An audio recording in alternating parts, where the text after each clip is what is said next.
എല്ലാവർക്കും നമസ്കാരം. ലളിതാ സഹസ്രനാമം ശ്ലോകസംഖ്യ 8. കദംബ മഞ്ജരി ക്ലിപ്ത കർണപൂര മനോഹര താടങ്കയുഗളീഭൂത തപനോടുപ മണ്ഡല. ഇവിടെ പ്രധാനമായും 2 നാമങ്ങളാണ് വരുന്നത്. ഒന്ന്, കദംബ മഞ്ജരി ക്ലിപ്ത കർണപൂര മനോഹര എന്നാൽ കടമ്പിൻ്റെ, അതായത് കദംബത്തിൻ്റെ പൂങ്കുല കൊണ്ട് മനോഹരമാക്കിയ കർണത്തോട് കൂടിയവൾ. കദംബം എന്നാൽ കടമ്പ് വൃക്ഷത്തെയാണ് കദംബം എന്ന് പറയുന്നത്. ഇവിടെ മഞ്ജരി എന്നാൽ പൂങ്കുല, ക്ലിപ്തമായ എന്ന് പറഞ്ഞാൽ ചാർത്തപ്പെട്ട, കർണപൂരം കമ്മൽ പോലെ. ദേവിയുടെ ചെവിക്ക് മുകളിൽ കടമ്പിൻ പൂക്കുല തിരികെ വച്ചിരിക്കുന്നു എന്ന് അഭിജ്ഞമതം. ദേവി കദംബ വനവാസിനിയാണല്ലോ. ദേവിക്ക് പ്രിയങ്കരമായ വൃക്ഷമാണ് കദംബ വൃക്ഷം. ശ്രീ ശങ്കരാചാര്യർ ത്രിപുരസുന്ദരിയെ സ്തുതിച്ച് എഴുതിയതാണ് ത്രിപുരസുന്ദരി അഷ്ടകം. ഈ ശ്ലോകത്തിലൂടെ തന്നെ നമുക്ക് ദേവിയുടെ കദംബ വൃക്ഷവുമായുള്ള ബന്ധം മനസ്സിലാക്കാം.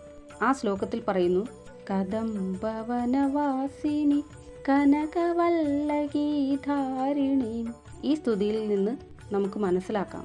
ഈ സ്തുതിയിൽ പിന്നീട് പറയുന്നു, കദംബവനമധ്യക കനകമണ്ഡലോപസ്ഥിതാം എന്ന്. സുന്ദരമായ കദംബവനത്തിന് നടുവിലായുള്ള മണിദ്വീപത്തിലാണ് ദേവി വസിക്കുന്നതെന്ന്.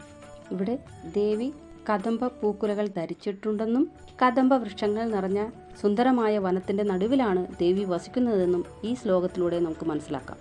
2ാമത്തെ നാമം താടങ്കയുഗളീഭൂത തപനോടുപ മണ്ഡല. തപനമണ്ഡലവും ഉടുപമണ്ഡലവും, അതായത് സൂര്യനും ചന്ദ്രനും താടങ്കയുഗളമായി ദേവിക്ക് ഭവിച്ചിരിക്കുന്നു എന്നർത്ഥം. താടങ്കം എന്നാൽ കാതിലണിയുന്ന വലിയ തോട, അതായത് കമ്മൽ, വലിയ കമ്മൽ. യുഗളീഭൂതം 2ആയത്. ഉടു എന്നാൽ നക്ഷത്രം, ഉടുപൻ നക്ഷത്രാധിപൻ, അതായത് ചന്ദ്രൻ. ദേവിയുടെ താടങ്കം അഥവാ കാതിൽ അണിഞ്ഞിരിക്കുന്ന തോട സൂര്യചന്ദ്രന്മാരാണെന്ന് അഭിജ്ഞമതം. സൂര്യചന്ദ്രന്മാരെ ദേവിയുടെ തോടകളായിട്ട് മാത്രമല്ല നേത്രങ്ങളായും പറയുന്നുണ്ട്. അതായത് ദേവിയുടെ ഇച്ഛയ്ക്ക് വിധേയരാണ് സൂര്യചന്ദ്രന്മാർ എന്ന് സാരം.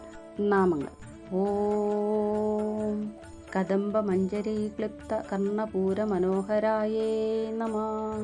ഓം താടങ്കയുഗളീഭൂത തപനോടുപ മണ്ഡലായേ നമഃ. എല്ലാവർക്കും ഭഗവതിയുടെ അനുഗ്രഹം സദാ ഉണ്ടാകട്ടെ എന്ന് പ്രാർത്ഥിച്ചുകൊണ്ട് നന്ദി, നമസ്കാരം.